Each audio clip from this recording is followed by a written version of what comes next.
Hey everyone, this is David. Welcome back behind the velvet rope. We have an icon alert. We are here with the one and only Miss Sarah Fraser. I love you. Well, it takes one to know one, darling. I am really kissing your ass lately. I mean, Jesus. I mean, As you what? should, as you should As be. I should. I love it. People either love our podcast, they hate it together. Oh my God, they have so many hot takes. You know what? I always feel like you're onto something though. When a combination of people or a person strikes a nerve and people either love it or hate it or feel like you talk over me and, or they feel like I don't listen to you. I mean, you're onto something. So that's what I appreciate. We're on to it. We're on to it. The one woman told me, what was it that you said, I can't believe David is now in LA part-time, and we went out, we finally met, and he's fabulous, and he's this and he's that. And I'm like, thank you. She's like, you did not give her one you did not say one thing back about her. And I'm like, so now I have to, this was months ago, guys. We all have a smile on our face. But so whoever that was, thank you. And so today I say we are with an icon, and her name is Sarah Fraser. I feel the same about you. Love you so much. So anyway, as we continue to podcast. As we continue to podcast, you know who's also an icon? Who? The one, the only, a Juicy Joe. Sorry, I love. Oh my God. Juicy. I will fight whoever to the death. No, just because I ignore people, but I will never. Juicy is an icon. Love Juicy. Lovely man. Lovely man. I've spoken to him one-on-one. He's a lovely man.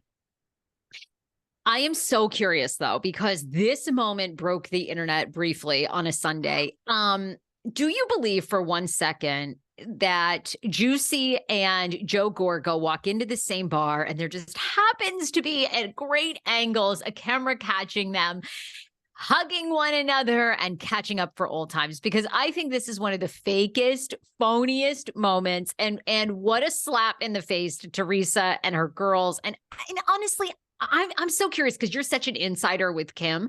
I'm so over this back and forth with Teresa and Melissa. I've completely, honestly turned it off. Like I really have. Like I know Kim has more inside scoops, so your Patreon is much more fascinating to me. I'm so bored with it, and this seems so fake. A lot of people are bored with it. I mean, listen, you know who's not bored with it? Who? The world.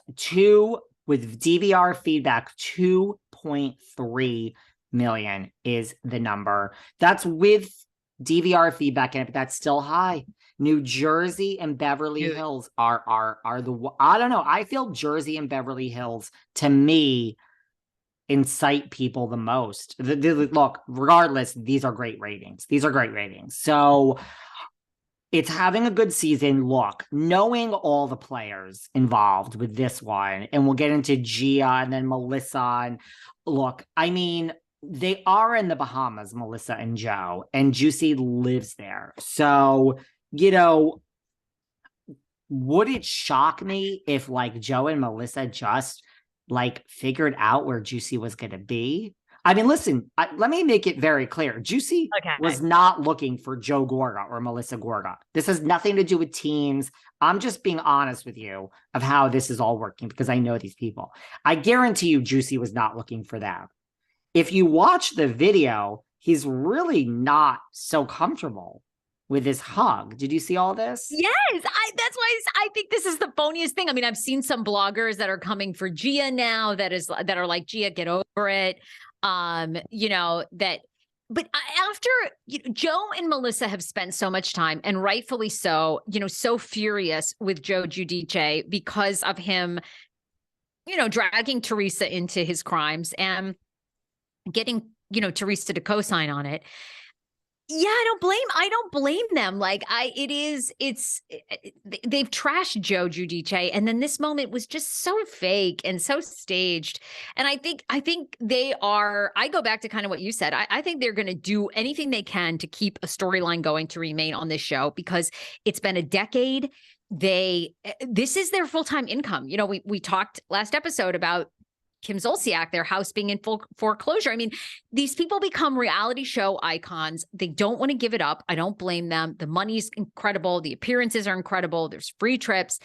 I just think that they're like, oh, here's any opportunity they can. But I'm curious, what do you say and what can you share about what Kim's I mean, this is just what I think. First of all, look, either they were in the same place, I mean, the Bahamas isn't so huge, right? So it's possible. So either they were in the same place or these two people said, I mean, we went on vacation. They do go on vacation to the islands a bunch, Melissa and Joe.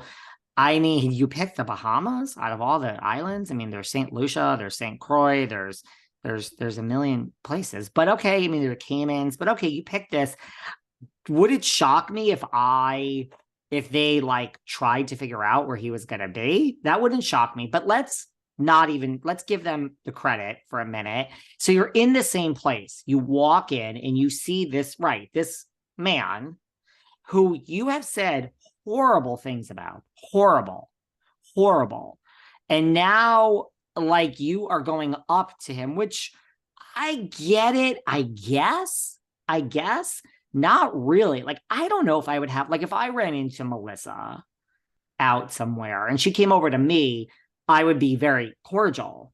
I don't think I would go up to Melissa. I mean, Kim has said some pretty bad things about her every week on the Patreon.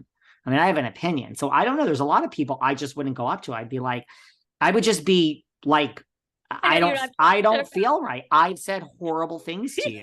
So, I mean, I'm just not going to come up to you. So they've said horrible things. So going up and just saying, let bygones be bygones. And, you know, you were married to my sister. Well, that is, you could argue is pure, but you're also not speaking to your sister now. So it's not like you're in such a great place. So if you're doing this for your sister, you're not even speaking to her. So that's weird. And then the other part that's weird to me is that, like, how is this on a clear video? How is this clearly who is filming this? Who is filming this? Now, and I'm being very honest, really honest.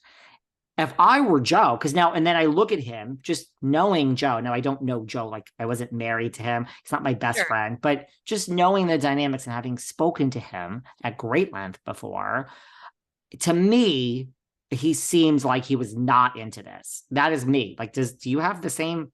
He didn't seem like he was into this.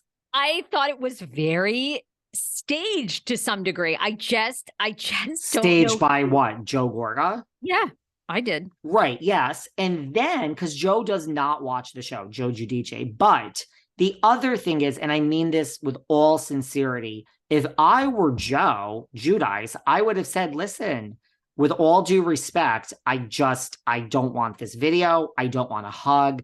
I'm like a real person, right? Like, I'm a real person. That's why you listen to, right? Like, see, he looks uncomfortable.